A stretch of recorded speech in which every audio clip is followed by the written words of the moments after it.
ओम अज्ञानतिमिरन्धस्य ज्ञानाञ्जनशलाकया चक्षुरुन्मिलितं येन तस्मै अरे श्रीगुरवे नमः।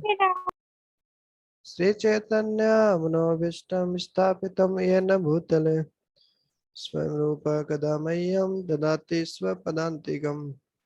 वन्देऽहं श्रीगुरो श्रीयुतापत्कमलं श्रीगुरून् वैष्णवांश्च श्रीरूपं साग्रजातं सगणरघुनाथान्वितं तं सजीवम्।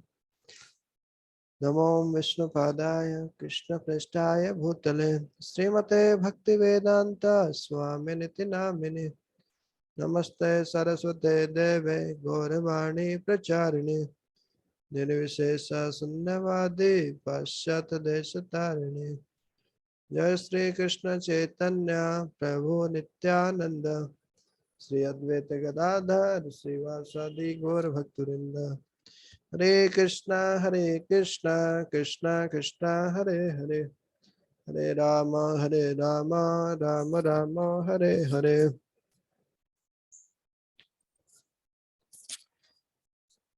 हरे कृष्ण। तो हम कल देख रहे थे भरत महाराज का जीवन और किस तरीके से भरत महाराज ने अपना राजपाट छोड़ा और वो जंगल में आके हिमालय की तलहटी में पुलह आश्रम में आके अपनी कुटिया बना के जब गंडकी नदी के किनारे भजन कर रहे थे तो किस तरीके से एक हिरण से आसक्त हो गए। तो उसमें हमने कल एक उपमा देखी थी, एक एनालॉजी हमने देखी थी कि किस तरीके से मानव शरीर जो है वो देखो जी इस ट्रक मर्सिडीज की तरह है और जो बाकी दूसरे जीव जंतुओं के जो शरीर है वो ट्रैक्टर की तरह है।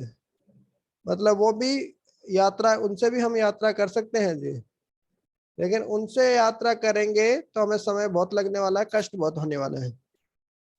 अब देख के मान लीजिए तो इसका मर्सिडीज जो गाड़ी जो हमारा शरीर जो हमें मिला है उसका हमें सही उपयोग करना चाहिए जी। मान लीजिए आपको ऐसे बोला जाए कि खेत में बुवाई करनी है, जुताई करनी है। हाँ, एग्रीकल्चर जब कल्टीवेशन करते हैं, खेत में जब धान वगैरह उगाते हैं तो ये ट्रैक्टर के पीछे कल्टीवेटर वगैरह कुछ कुछ लगा के खेत की जुताई करते हैं, बुवाई करते हैं। तो बोलेंगे हम नहीं नहीं ट्रैक्टर की जरूरत क्या है, हमारे पास तो 50 बहुत अच्छी महंगी वाली मर्सिडीज है जी। हम तो मर्सिडीज के पीछे कल्टीवेटर लगा देंगे, उसके पीछे हल लगा देंगे और फिर खेत की बुवाई करेंगे जी, है ना। कि ट्रैक्टर तो बहुत सस्ता आता है, हमारे पास तो मर्सिडीज है, इतनी अच्छी गाड़ी है, उसी के पीछे हल लगाएंगे ना और उसी से खेत जोतेंगे ना, दिक्कत क्या है जी। तो ये तो एक मूर्खता होगी। जैसे मान लीजिए वीरेंद्र प्रो के खेत में मान लीजिए बुआई करनी है और वो मर्सिडीज से खेत की जुताई कर रहे हैं, ट्रैक्टर से नहीं करेंगे, बोले हम हमारे पास बहुत पैसा है। तो, तो बाकी लोग देखेंगे तो क्या, अरे ये तो बुद्धिमत्तापूर्ण कार्य नहीं है जी। तो इसी तरीके से यह उपमा ऐसे दी गई है कि मानव शरीर भी भगवत साक्षात्कार के लिए मिला है जी। हमें इधर उधर का काम करके ये करना वो करना ऐसा करके समय का अपव्यय नहीं करना चाहिए जी। समय बहुत कीमती है, नहीं तो कालो न याता वयम एव याता। हाँ, भरतरी बोलते हैं कि हम समय को नहीं बिताते, समय हमें बिता देता है। हाँ, और समय के साथ हमारी तृष्णाएं पूरी नहीं होती है। तृष्णा ही हमें तृष्णा ही कभी बूढ़ा नहीं होती है, जबकि तृष्णा हमें बूढ़ा कर देती है समय के साथ। तो इस तरीके से है जी। तो ट्रैक्टर का खेत की बुआई के लिए ट्रैक्टर का उपयोग करना चाहिए, मर्सिडीज का उपयोग नहीं करना चाहिए। उसी तरीके से जो मानव शरीर है जी उसका सही उपयोग करना चाहिए जी। आगे देखते हैं जी।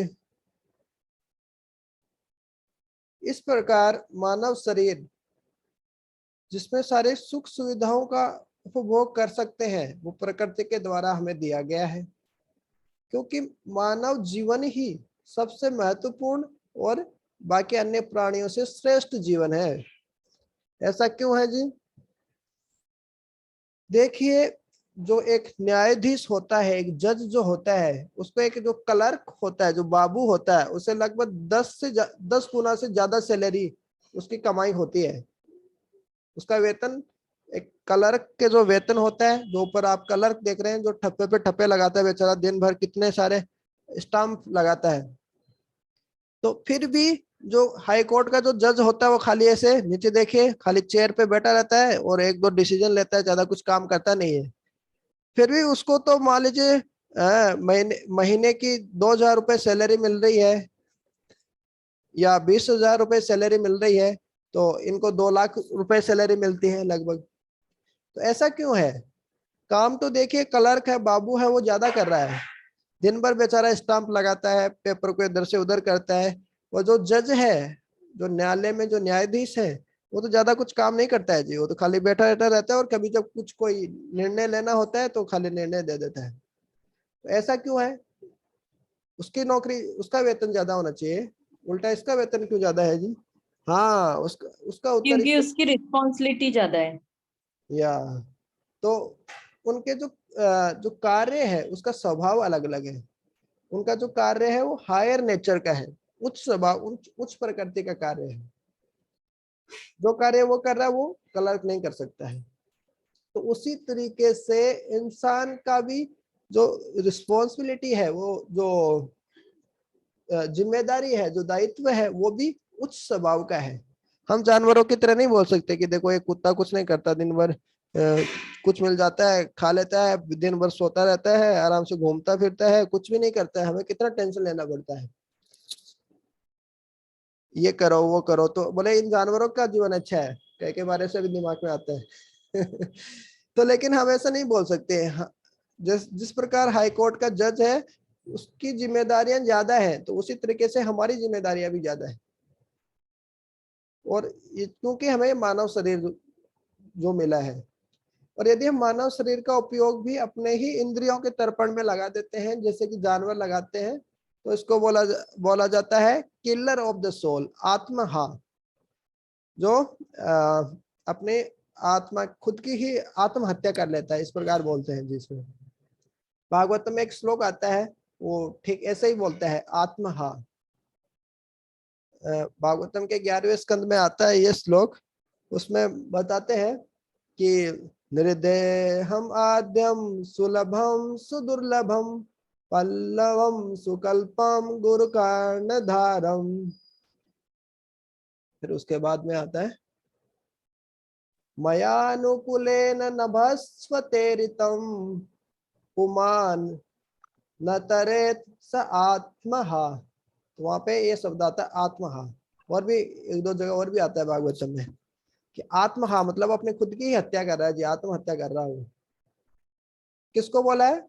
निर्देहम आद्यम, हमें मानव शरीर तो हमें मानव शरीर तो मिल गया, नृ मतलब इंसान, देह मतलब नृ, इंसान का शरीर तो हमें मिल गया। आद्यम, आद्य मतलब है कि उनसे हम सारे अच्छे फल प्राप्त कर सकते हैं। हमारे पास जो ये मानव शरीर है इससे हम सारे अच्छे फल प्राप्त कर सकते हैं, वांछित फल। निर्देहम आद्यम सुलभम सुदुर्लभम, बहुत आसानी से प्राप्त हो गया, हमें तो मिल गया, पता नहीं कैसे मिला, बहुत आसानी से मिल गया। लेकिन ये बहुत सुदुर्लभ, दुर्लभ नहीं है, सुदुर्लभ है, बहुत ही दुर्लभ है जी ये। कैसे है जी? ये ऐसे है कि 84 लाख योनियों में एक बार ही आता है मानव शरीर, 4 लाख योनियां ही है 84 लाख योनियों में से, तो बहुत दुर्लभ हो गया जी ये। नृदेहम आद्यम सुलभम सुदुर्लभम। और कैसे है ये? पल्लवम सुकल्पम, ये एक ऐसी नाव की तरह है, नौका की तरह है जी। पल्लव, पल्लवम मतलब नाव, सुकल्पम जो बहुत अच्छे से बनाई हुई है, डिजाइन की हुई है। ये हमारा मानव शरीर ऐसी नौका के नाव की तरह है जी, जिसको बहुत अच्छे से बनाया गया है। मतलब क्या? जो नाव अच्छे से बनाई गई है वो अच्छे से पार कर सकती है समुद्र को, वैसे ही मानव शरीर बहुत अच्छे से बनाया गया है। इससे हम भगवान को समझ सकते हैं। हाँ। पल्लवम सुकल्पम गुरु कर्णधारम। तो देखो जी, नाव तो है, हमारा शरीर हो गया जी, तो लेकिन इस नाव को चलाएगा कौन? कैप्टन कौन? कप्तान कौन है जी इस नाव का? तो वो बताया कि गुरु है। फिर मया अनुकूलेन नभस्व तेरितम, और जो भगवान के जो निर्देश है, जो हमें शास्त्र में जो हम पढ़ रहे हैं, भगवत गीता भागवतम के जो निर्देश है, वो क्या है? नभस्व। नभ मतलब आसमान, नभस्व मतलब होता है हवा, नभ के अंदर जो चलती है, नभस्व इरितम।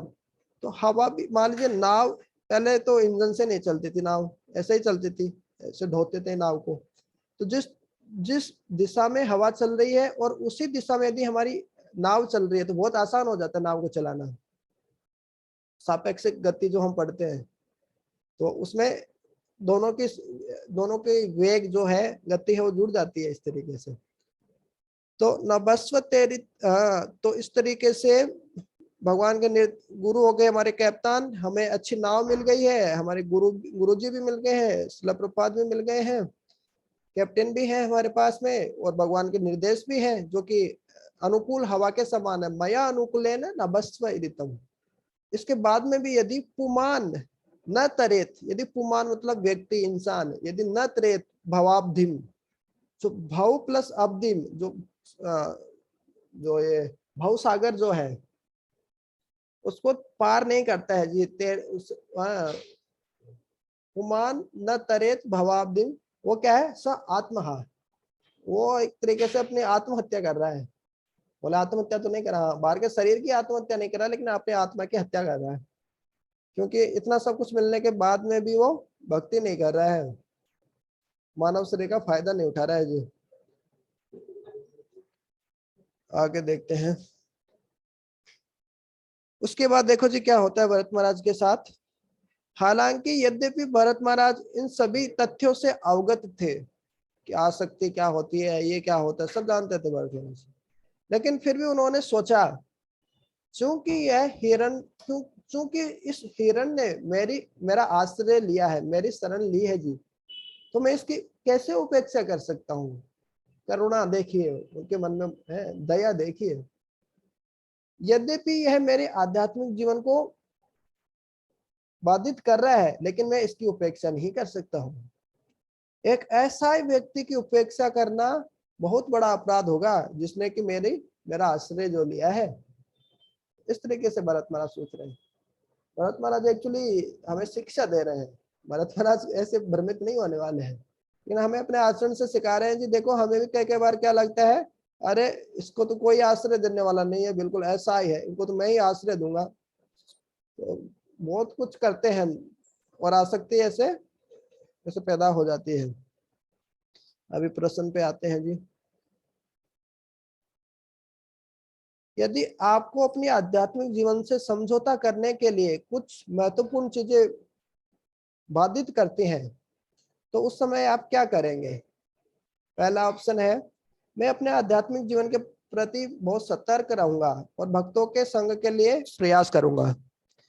दूसरा ऑप्शन है जी, मैं पहले जो जो चीज मेरे को भक्ति जीवन जिन कोई, इसका मतलब क्वेश्चन ये है कि कई बार भक्ति जीवन में कोई, हम भक्ति करते रहते हैं लेकिन कुछ ऐसे काम आ जाते हैं तो हमें लगता है कि वो काम हमें करना ही चाहिए, तो हाँ, और भक्ति को थोड़े दिनों के लिए कम कर देते हैं ऐसा कुछ।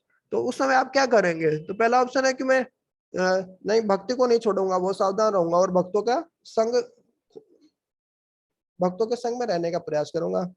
दूसरा बोल रहे हैं कि मैं पहले उस कार्य को खत्म करूंगा जो मेरे को परेशान कर रहा है ना, बहुत जो भौतिक कार्य है उसको मेरे को करना चाहिए पहले, और उसके बाद में मैं जब मेरी समस्या का समाधान हो जाएगा, चीजें सेटल हो जाएंगी, तो फिर मैं भक्ति करूंगा ऐसे। तीसरा ऑप्शन है कि विशेष रूप से मेरे को मेरे खेल कूद या मेरे कर्तव्य जो है, भौतिक कर्तव्य और पढ़ाई है, उस पर मेरे को चिंतित रहने की आवश्यकता है। भक्ति उक्ति तो बाद में भी कर सकते हैं, ये दो काम पहले मेरे को करना है। जैसे स्टूडेंट है तो उसको पढ़ाई वढ़ाई करना है या जॉब करना है, परिवार संभालना है और जो मनोरंजन करना है, उसके बाद में करेंगे बोले भक्ति। तो चौथा ऑप्शन है, मैं आध्यात्मिक जीवन का अभ्यास करूंगा, जब भी मेरे को समय मिलता है तो मैं समय निकाल के आध्यात्मिक जीवन का अभ्यास करूंगा, लेकिन पहले तो मेरे को जो भौतिक जीवन की जो समस्याएं हैं उनका समाधान करना ही पड़ेगा। तो कौन कौन से ऑप्शंस आएंगे इसमें, कौन कौन से विकल्प सही है? फर्स्ट। प्रभु जी फर्स्ट और फोर्थ। फोर्थ। फर्स्ट सही है प्रभु जी, हरे कृष्णा। हाँ फर्स्ट सही है। देखिए सार्थक प्रभु, फोर्थ प्रभु जी इसलिए सही नहीं है, फोर्थ। फोर्थ इसलिए सही नहीं है क्योंकि उसमें क्या बोल रहे हैं कि मैं भौतिक समस्याओं का समाधान करूंगा, उनको सॉर्ट आउट करूंगा और फिर आऊंगा। वो सोच रहे हैं कि मैं चीजों को पहले सेटल कर दूं। जैसे भौतिक चीजें बहुत सारी रहती है, कभी ये प्रेशर है कभी वो प्रेशर है, तो लगता है कि सारी चीजों को एक बार सेटल कर दूं फिर करेंगे भक्ति भक्ति। लेकिन सेटल करने के चक्कर में खुद ही व्यक्ति सेटल हो जाते हैं उन चीजों कभी सेटल नहीं होती। भौतिक जगत में आप किसी चीज को सेटल नहीं कर सकते। ऐसे नहीं है कि हर चीजें ऐसे सही हो जाएगी, सब व्यवस्थित हो जाएगा फिर हम भक्ति करेंगे, ऐसा होता नहीं है। क्योंकि भौतिक भौतिक जगत यहाँ पे सेटल होने के लिए नहीं है, ये हमारा परमानेंट स्थायी घर नहीं है जी ये। और यहाँ पे हमें कभी स्थायी रूप से हमें यहाँ पे सेटल होने का प्रयास करना भी नहीं चाहिए, इसलिए ये ऑप्शन गलत हो जाएगा जी। उसके बाद हम दूसरा प्रश्न देखते हैं जी। हमने यहाँ पे बहुत सारे ऐसे भौतिक परिस्थितियों के उदाहरण दिए हैं जो हमारे आध्यात्मिक जीवन को पीछे धकेलते हुए हमारा समय रोक लेती हैं। इनमें से कौन सी चीजें आपको लगता है कि आप इनको छोड़ सकते हैं ताकि आपका जो आध्यात्मिक जीवन है वो बरकरार बना रहे?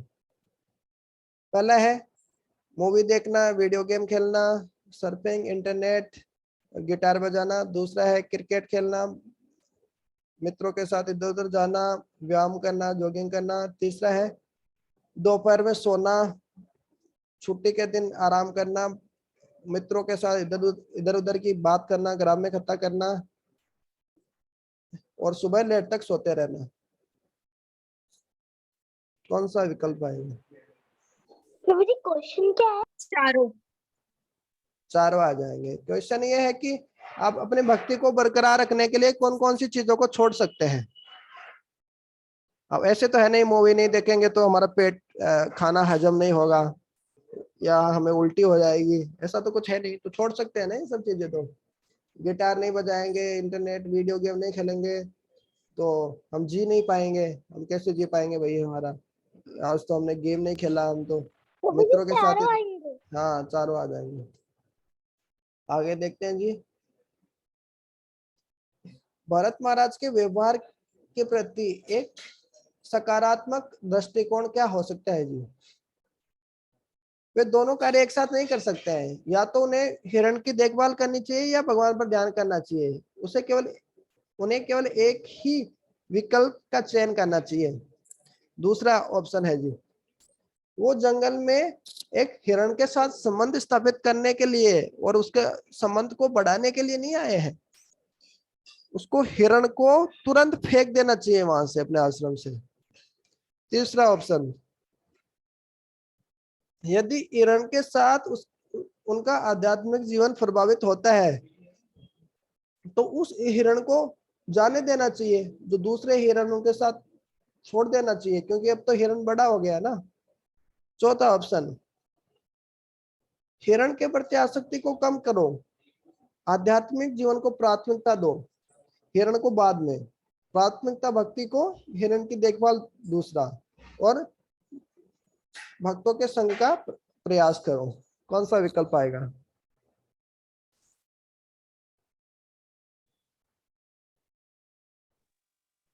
फर्स्ट। क्यों दोनों काम एक साथ नहीं कर सकते? या तो हिरण की देखभाल करो या भगवान पे ही ध्यान करो, तो एक ही विकल्प प्रभु जी चुनना चाहिए। फोर्थ। मेडिटेशन के वक्त तो नहीं कर पाएंगे ना प्रभु जी। प्रभु जी थर्ड और फोर्थ। हाँ यस, सार्थक प्रो का ठीक है। इसमें आएगा थर्ड और प्रभु फोर्थ। जी थर्ड आएगा और फोर्थ आएगा। उसमें पहले मैं यही बोला कि मतलब कि उसको एक ही ऐसा नहीं है, हमें और भी बहुत सारे कार्य करना है। ऐसा नहीं कि देखिए हम भक्ति कर रहे हैं तो अब घर परिवार को छोड़ दो, फेंक दो, कोई मतलब नहीं है, ऐसा नहीं बोल सकते हैं। प्राथमिकता हम किसको दे रहे हैं वो मुख्य चीज है। हमारी माला को प्राथमिकता दे रहे हैं या किसी दूसरी चीज को प्राथमिकता दे रहे हैं? तो प्राथमिकता हमें भक्ति को देनी है, लेकिन इसका मतलब ये नहीं कि मैं दूसरे कार्य नहीं कर सकते हैं, लेकिन प्राथमिकता हमें देनी है। ऐसा नहीं कि हमें केवल एक ही विकल्प चुनना है।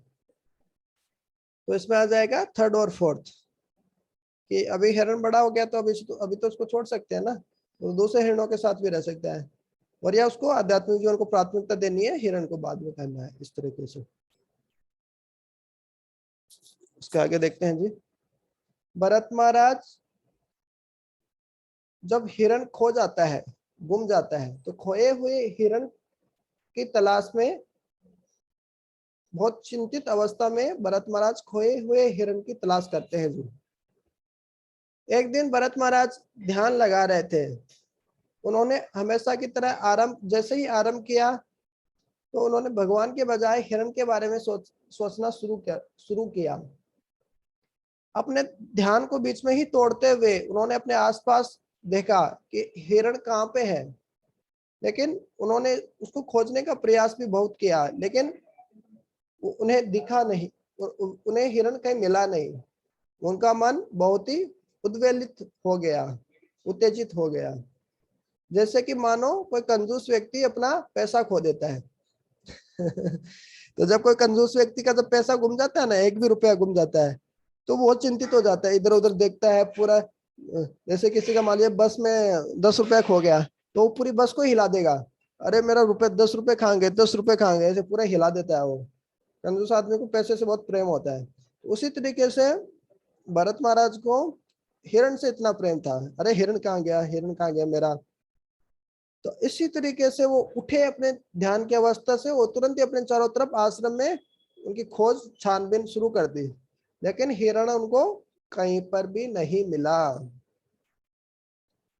भरत महाराज ने सोचा, अरे मेरा प्यारा हिरण कब लौटेगा, क्या उसको दूसरे खतरनाक खूंखार जानवर जैसे ये चीता और दूसरे जानवर खा तो नहीं जाएंगे, उनसे सुरक्षित तो रहेगा,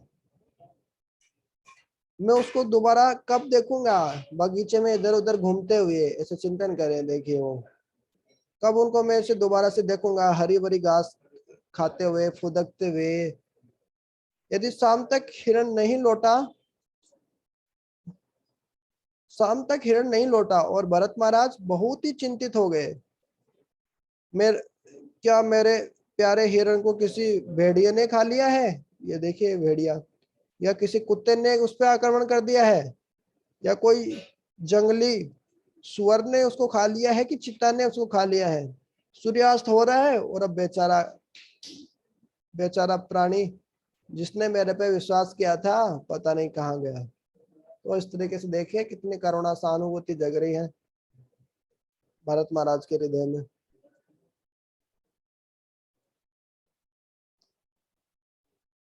उन्हें याद आ रहा था कि किस तरीके से हिरण उनके आसपास कैसे खेलता था, देखिए कैसे फुदकता था, कैसे चल रहा है ये हिरण, तमक तमक। तो उन्होंने याद किया कि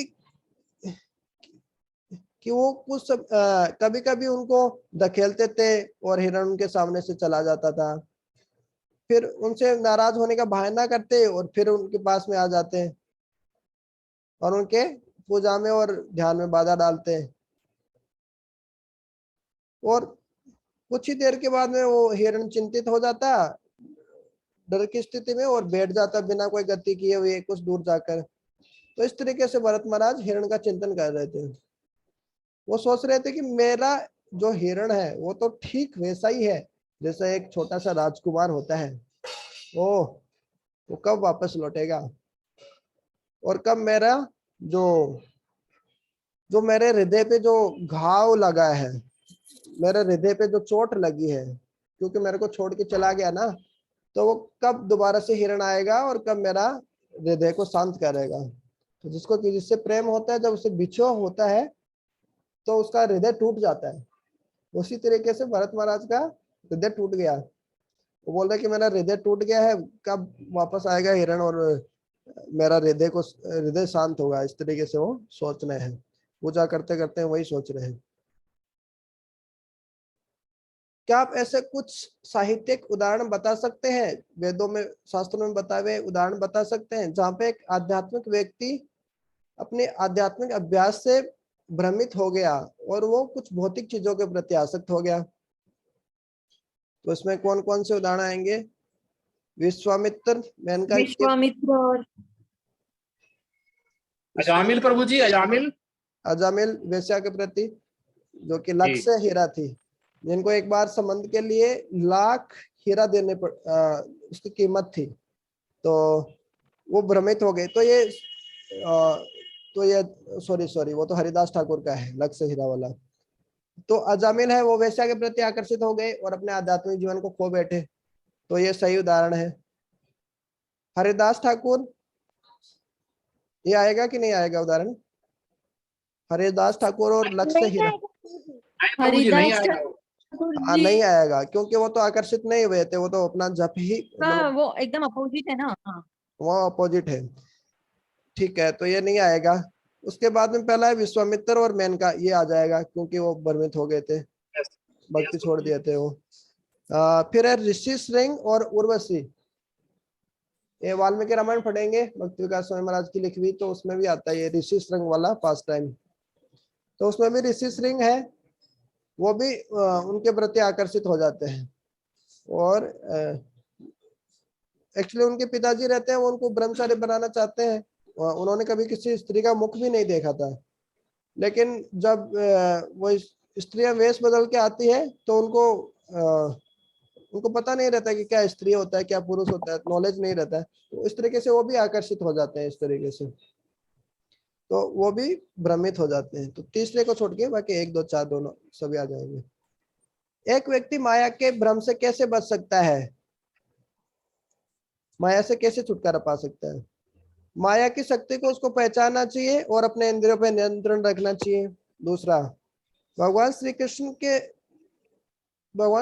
के से प्रार्थना करनी चाहिए और अपनी असहाय दीन अवस्था के लिए भीख मांगनी चाहिए। भक्तों के अच्छा संग में रहना चाहिए और अपने मन को उनके साथ में खोलकर बताना चाहिए। माया बहुत शक्तिशाली है, मम माया दुरतया। यदि एक बार कोई माया के पास चला गया तो वो चला गया, दोबारा आने का कोई प्रश्न ही नहीं है। कौन सा विकल्प आएगा? प्रभु जी फर्स्ट सेकंड थर्ड तीनों। सेकंड और फर्स्ट प्रभु जी, सेकंड थर्ड। प्रभु जी फोर्थ को छोड़ के फर्स्ट सेकंड थर्ड। हाँ बिल्कुल सही है, सतगुरु का बिल्कुल सही बात है। फिर देखिए आगे क्या होता है जी। भरत महाराज खोए हुए हिरण के प्रति बहुत ही चिंतित पूर्वक उसकी तलाश में, अपने आप पे नियंत्रण खो देने के बाद भरत महाराज हिरण की तलाश में निकल पड़े। वे चांद की रोशनी में रात में ही उनके जो खुर जो बोलते हैं, पैरों के जो निशान है, उनका पीछा अनुसरण करते करते वो चांदनी रात में ही वो निकल पड़े, रात में ही उसको हिरण को खोजने के लिए। ये देखिए, ये हिरण है और हिरण के खुर है, ये पैरों के निशान। तो उनको देखते देखते ऐसे निकल पड़े। गांव में भी ऐसा ही होता है ना कि कोई गाय भैंस चली जाती है तो फिर उसके पैरों के निशानों के पीछे पीछे चलते चलते उस तक पहुंच जाते हैं कि वो गई कहां पे है गाय। तो इस तरीके से पागल अवस्था में वह अपने आप के बारे में सोचने लगा कि ये प्राणी मेरे को कितना प्रिय था। मेरे को ऐसा लग रहा है कि मानो मैंने मेरा अपना प्यारा पुत्र खो दिया हो। उनके बिछोह में मेरा हृदय जल रहा है। ऐसा लग रहा है कि मानो जो दावानल जंगल में जो आग लगती है उसके बीच में मैं खड़ा हूं। मेरा हृदय चिंता से जला जा रहा है। तो आसक्ति ऐसे ही होती है किसी भी चीज के प्रति, मोबाइल के प्रति, भौतिक किसी भी चीज के प्रति आसक्ति ऐसे ही होती है। जब यदि आपसे यदि मोबाइल ले लिया जाए ना तो आपको नींद नहीं आएगी। बिना मोबाइल के तो आजकल स्टूडेंट है, कोई भी है, आज के लोगों को नींद भी नहीं आती है, मोबाइल से इतनी आसक्ति हो गई है। एक सर्वे के अनुसार दिन में हर व्यक्ति कम से कम 100 बार अपना मोबाइल चेक करता है। या तो व्हाट्सएप चेक करता है या फेसबुक या इंस्टाग्राम, अलग अलग चीजें चेक करने के लिए 100 बार कम से कम मोबाइल को उठा उठा के देखता है। तो उसी तरीके से ये हमारा हिरण है। तो इस तरीके से खोए हुए हिरण की तलाश में जब वो जंगल के खतरनाक रास्तों से जा रहे थे तो अचानक वो गिर गए और बहुत भयंकर रूप से दुर्घटनाग्रस्त हो गए, घायल हो गए। वहां मृत्यु की शैया पर लेटे हुए उन्होंने हिरण को अपने पास में पाया और देखा कि हिरण उनके पास में बैठा हुआ। देखिए ऐसे हिरण की खोज में निकले तो कहीं ठोकर खा रहे हैं, कहीं जैसे मोबाइल ले लेते हैं ना कई बार स्टूडेंट से कि बहुत टाइम वेस्ट करते हो अभी दे दो, तो फिर वो ऐसे पागल हो जाते हैं मोबाइल के लिए, जैसे भरत महाराज हिरण के लिए हो रहे थे। कुछ नहीं दिखता उनको, मोबाइल ही मोबाइल दिखता है। ऐसा ठोकर खाते खाते जंगल में घूमते घूमते उन्हें बोले कि अभी तो हमें, कहाँ है मेरा हिरण, कहाँ है हिरण। ठोकर खाकर गिर गए, घायल हो गए, मरने वाले हैं, मृत्यु के शैया पे बैठे हैं, फिर भी उनको हिरण ही हिरण दिख रहा है। तो ये उनको लगा कि फिर जब वो मरने वाले थे तो उनको लगा कि ये हिरण मेरे पास में आ गया है, ऐसे उनको ऐसा आभास हुआ। उनको लगा कि एक जो हिरण है एक प्यारे पुत्र के समान उनके पास में बैठा हुआ उनको देख रहा है, और उसी समय उनकी मौत आ गई। और भगवत गीता में क्या बोलते हैं, यम यम वापे स्मरण भावम त्यजति अंते कलेवरम तम तम एवति कौन्तेय सदा तद्भाव भाविता। मृत्यु के समय आपने जो चिंतन किया है उसी वही आपको शरीर मिलने वाला है। अंत काले चमा में वह स्मरण मुक्त्वा कलेवरम, कि अंत काल में मृत्यु के समय आप जो जो चिंतन करते हो वही आपको शरीर मिल जाता है। तो इन्होंने हिरण का चिंतन किया तो हिरण का शरीर मिल गया है, मिलने वाला है जीव इनको अगले जन्म में। तो वही मिलता है विदाउट फेल। इसमें कोई ऐसा नहीं है कि हाँ मिल भी सकता है, नहीं नहीं, जो अंतिम समय तो चिंतन करते हैं वही आपको शरीर मिलता है। तो देखिए अभी हमारी डेथ हो जाए तो हम किसका चिंतन कर रहे हैं, किसी भौतिक चीज का कर रहे होंगे तो वही बन जाएंगे हम।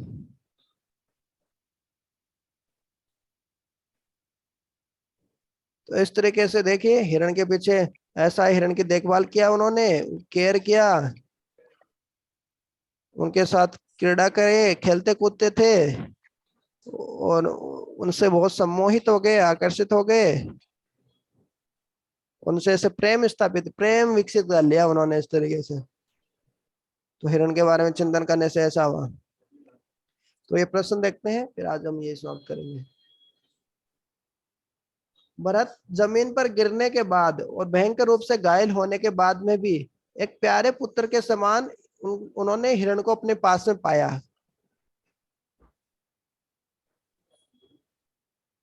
भौतिक संबंधों में इतना ज्यादा आसक्ति एक जीवात्मा को नीचे के प्राणियों में जाने के लिए पतित कर देता है। मतलब भौतिक संबंधों में हम ज्यादा खो जाते हैं, अब्जॉर्ब हो जाते हैं, तो हमें नीचे की योनियों में हमें जन्म लेना पड़ता है। दूसरा ऑप्शन, ऐसे निर्दोष प्राणियों के प्रति प्रेम दिखाने के बाद में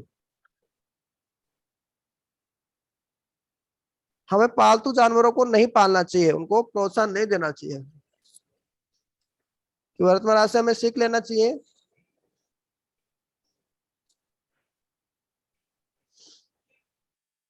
अच्छा नहीं, उसका मतलब ये है कि after all showing affection to such innocent creatures as pets should not be discouraged. कि देखिए भरत महाराज ने भी हिरण के प्रति इतना प्रेम विकसित किया, इतना सब कुछ किया, तो हमें भी जो पालतू जानवर है उनको हमें पालना चाहिए है और उसकी देखभाल करनी चाहिए। तीसरा ऑप्शन है, हमें भी हमारे घर में पप्पी डॉग और पुसी कैट इस तरीके से रखना चाहिए, कुत्ते बिल्ली पालने चाहिए हमारे एक प्यारे बच्चों की तरह। तो इससे हमारा जीवन बहुत आनंदमय हो जाएगा। चौथा ऑप्शन, आध्यात्मिक जीवन एक बहुत ही गंभीर विषय है। यदि हम भगवान के प्रति आसक्ति को छोड़ देते हैं और किसी दूसरी चीजों के, कुत्ते बिल्ली, भौतिक संबंधों के प्रति यदि हम प्रेम विकसित कर लेते हैं तो हमारा पतन हो जाएगा। कौन सा विकल्प आएगा? Fourth option. Fourth first option. And fourth. Hare Krishna. First हाँ, and fourth. First and fourth Virendra Prabhu का सही है। भौतिक चीजों, भौतिक संबंधों में भी ज्यादा आसक्ति पाल लेने से क्या होता है, हमें नीचे के प्राणियों में जन्म मिलता है। जैसे प्रभुपाद जी बहुत बार ये उदाहरण देते थे, जनरली मरते समय पति को पत्नी का चिंतन आता है और पत्नी को पति का चिंतन आता है, क्योंकि संबंध जो उनका रहा है वो बहुत घनिष्ठ रहा है। अब उनके कर्म यदि इतने नहीं अच्छे नहीं है तो अगले जन्म में पति है वो पत्नी बनेगा और पत्नी है वो पति बनेगा, क्योंकि वो तो खाली बॉडी है। स्त्री और पुरुष तो खाली बॉडी होता है, शरीर ही तो मतलब ड्रेस की तरह ही तो है। तो हो सकता है पति है वो अगले जन्म में मान लीजिए कुत्ती बन जाए, और जो पत्नी जो है वो कुत्ता बन जाए। तो इस तरीके से, तो इस तरीके से भौतिक संबंधों में यदि कृष्ण को केंद्र में रख के यदि भौतिक संबंध हमारे हैं लेकिन कृष्ण हमारे केंद्र में नहीं है, तो इसी तरीके से हमारा पतन होना असंभावी है। आगे वाला प्रश्न देखते हैं जी। What is the law of last thought and absorption according to Bhagavad Gita 8.5 और 6 के अनुसार अंतिम सोच और ध्यान का क्या परिणाम है, क्या नियम है? हम मरते समय, शरीर छोड़ते समय जिस जिस चीज का चिंतन करते हैं वही हमें मिलती है। अंतिम समय की सोच का नियम यह है कि अंतिम समय में जिन संबंधियों के प्रति हम आभारी रहते हैं,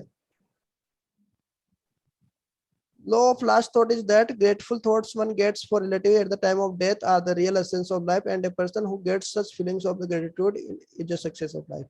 तो इसमें बताया जी किस तरीके से जब मृत्यु के समय बहुत सारे लोगों को अपने जो सगे संबंधी उनकी याद आती है। जैसे कुछ बोलते हैं कि मुझे मेरे बेटी से मिलना है, मेरे पोती से मिलना है, दोहिती से मिलना है। तो इस तरीके से जो अंतिम समय में जिस चीज की जिसको याद आती है, जिनसे बहुत प्रेम रहा है, तो उसको अपनी चरम सिद्धि मिल जाएगी, उसको अपने जीवन की सफलता मिल जाएगी। भगवत गीता ऐसे बोलते हैं 8.5 और 8.6। ये दूसरा विकल्प है। तीसरा विकल्प है हमारे जीवन की मन स्थिति सकारात्मक और नकारात्मक और आध्यात्मिक सोच, mental state during life rings. हम मरने के समय हमारा जो मनोभाव रहता है वही हमें अच्छा, बेकार या आध्यात्मिक जीवन हमारा उसका निर्णय करता है अगले जीवन का। लास्ट विकल्प, हम वही प्राप्त करते हैं जिसकी हम तलाश में रहते हैं, माया या कृष्ण, इंद्रिय तृप्ति या सेवा। तो इसलिए हमें विकल्प का सही चयन करना चाहिए। कौन से ऑप्शन आएंगे? चारों ऑप्शन प्रभु जी सही लग रहा है। प्रभु जी फर्स्ट आएगा। सेकंड गलत लग रहा है मेरे को। तो इसमें बता रहे हैं कि हम मरते समय, जैसे मान लीजिए मेरे पिताजी सेकंड को छोड़ के सारे आएंगे। हाँ, सेकंड को छोड़ के सारे आएंगे। कि मरते समय हमें किसी सगे संबंधी की बहुत याद आ रही है, तो ये कोई जीवन की थोड़ी ना सफलता हुई। और ये थोड़ी ना बताया भगवत गीता में कि मरते समय आपको अपने सगे संबंधी की चिंतन आ जाए तो ये आपके जीवन का चरम उद्देश्य आपको मिल जाएगा। नहीं नहीं, आपको तो भगवान का चिंतन आना चाहिए, सगे संबंधियों का थोड़ी ना चिंतन आना चाहिए। तो दूसरे को छोड़ के बाकी सभी आ जाएंगे। चल लास्ट ऑप्शन, 1 मिनट बचा हमारे पास। यदि आपके दूसरे क्षण मृत्यु होने वाली है तो आपको क्या लगता है कि आपको कौन सा शरीर मिलेगा? तो नीचे दिए हुए प्रश्नों के आधार पे आप बताइए। तो उसमें बताया कि कोई एक जैसे कामी व्यक्ति है तो वो किसी से आसक्त है या तो वो क्या बन सकता है? तो वो जिस स्त्री से या किसी से पुरुष से आसक्त है तो वो उसका यदि कुत्ता बन सकता है, इस तरीके से। दूसरा ऑप्शन बता रहा है कि इसमें 3 उदाहरण दिए हैं कि कैसे कैसे व्यक्ति क्या क्या बन सकते हैं। यदि कोई वैज्ञानिक है, नासा में वैज्ञानिक है, तो वो रिसर्च के अनुसंधान करने के पीछे पागल में है। जैसे किसी का कुछ स्टूडेंट होते हैं कि हम बहुत रिसर्च करेंगे, अनुसंधान करेंगे, तो हो सकता है कि वो अगले जन्म में नासा में वैज्ञानिक बन जाए। कोई व्यक्ति भगवान को जानने के लिए, प्राप्त करने के लिए बहुत ही उत्सुक है, तो हो सकता है कि वो एक बहुत ही पुण्यवान परिवार में जन्म हो जाए उसका। अब आपको बताना है लास्ट, आई माइट बिकम। ये तो 3 उदाहरण बताए कि किस तरीके से कोई एक कामी व्यक्ति है तो हो सकता है कि वो उस स्त्री के हाथों का ऐसे कुत्ता बन जाए। कोई व्यक्ति अनुसंधान करने के पीछे पागल है तो हो सकता है कि वो कोई वैज्ञानिक बन जाए। चौथा है कि भगवान को जानने का बहुत उत्सुक है तो हो सकता है कोई पुण्य परिवार में उसका जन्म हो जाए। अब हमारी क्या सोच है, हमारी क्या है, हम क्या बन सकते हैं, ये आपके लिए खालिस्तान छोड़ दिया। इस पे आप सोच लेना। अच्छा, एक लास्ट क्वेश्चन और है क्या? हाँ, ये